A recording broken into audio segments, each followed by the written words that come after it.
മദ്യം വർജിച്ചിട്ടാണെങ്കിലും നിരോധിച്ചിട്ടാണെങ്കിലും മലയാളികൾ മദ്യപാനം ഉപേക്ഷിക്കുമെന്ന് എക്സൈസ് മന്ത്രി ഉറപ്പാക്കി. അതിനുള്ള പണി അദ്ദേഹം എടുത്തിട്ടുണ്ട്.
മദ്യപാനാസക്തിയിൽ നിന്നും ലഹരിയുടെ ഉപയോഗത്തിൽ നിന്നും ജനങ്ങളെ മോചിപ്പിക്കുന്നതിനുള്ള ഒരു വിപുലമായ പ്രചരണ പ്രവർത്തനം കേരളത്തിൽ ആരംഭിച്ചിരിക്കുകയാണ്.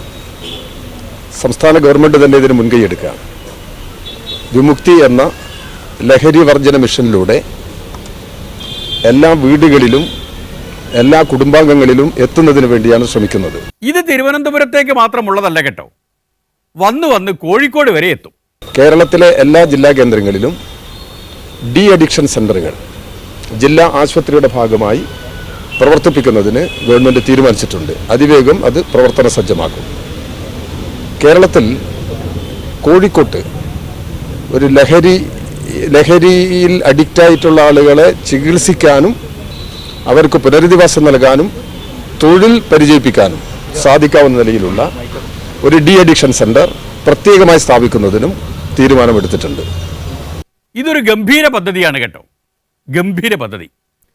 ലഹരി ഉപയോഗിക്കുന്നവരെ മാത്രമല്ല, അത് ഉപയോഗിക്കാത്തവരെയും വിമുക്തരാക്കും. ലഹരി തീരെ ഉപയോഗിക്കാത്തവർ ഒരു തരത്തിലും ഇനിയും ലഹരി ഉപയോഗിക്കാൻ പാടില്ല.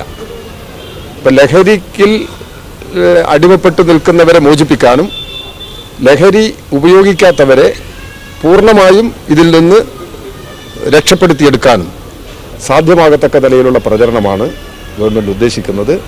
ലഹരി ഉപയോഗിക്കാത്തവരെ എന്തിൽ നിന്ന് രക്ഷിക്കാനാണ് എന്നൊന്നും ആലോചിച്ച് ബുദ്ധിമുട്ടണ്ട. ഒരുപക്ഷെ അവരുടെ ആത്മാനന്ദത്തിൽ നിന്നായിരിക്കാം.